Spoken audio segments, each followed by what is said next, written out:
Chapter 20. Diana Preston acted faster than I had anticipated. Mr.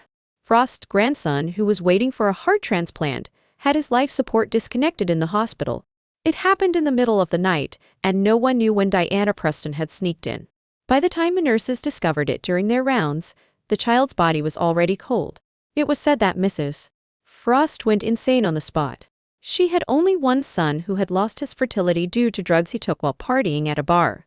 If it weren't for the fact that this was their only grandson, the Frosts would not have gone to such lengths in the past to bribe the kindergarten and search everywhere for a suitable heart for their grandson. The suitable heart had yet to be found, but the grandson was already dead. In that moment, Mrs. Frost's gaze at Mr. Frost was like looking at a dead man. More than a month later, just as the heat of the incident had passed and the onlookers were about to forget Mr. Frost suddenly had a heart attack while swimming in his villa's pool, and died that night without successful resuscitation. Diana Preston was also sentenced to life imprisonment for intentional homicide. I believe, with Mrs. Frost's methods, her life in prison should be very interesting. Chapter 20. Diana Preston acted too quickly, indeed ruining one of my moves. I had originally planned to use a borrowed knife by sending my ex-husband's blood sample to the Frosts. As long as Charles's blood matched that of Mr. Frost's grandson, there would be no need for me to take action. Charles would accidentally meet the same fate as Sophie did in our previous life. I just hadn't expected Diana Preston to beat me to it, killing Mr. Frost's precious grandson in an act of revenge. The blood sample I sent naturally became useless. Was I supposed to let Charles, that's scumbag, get off so easily? I couldn't accept that. Was there really not a single flaw in Charles?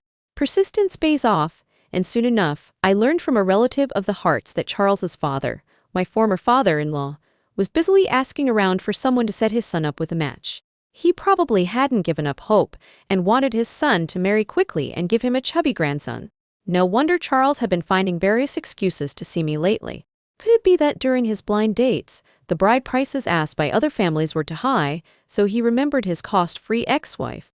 There are certainly women who don't demand a bride price, but let's see if Charles is fortunate enough to get such a blessing.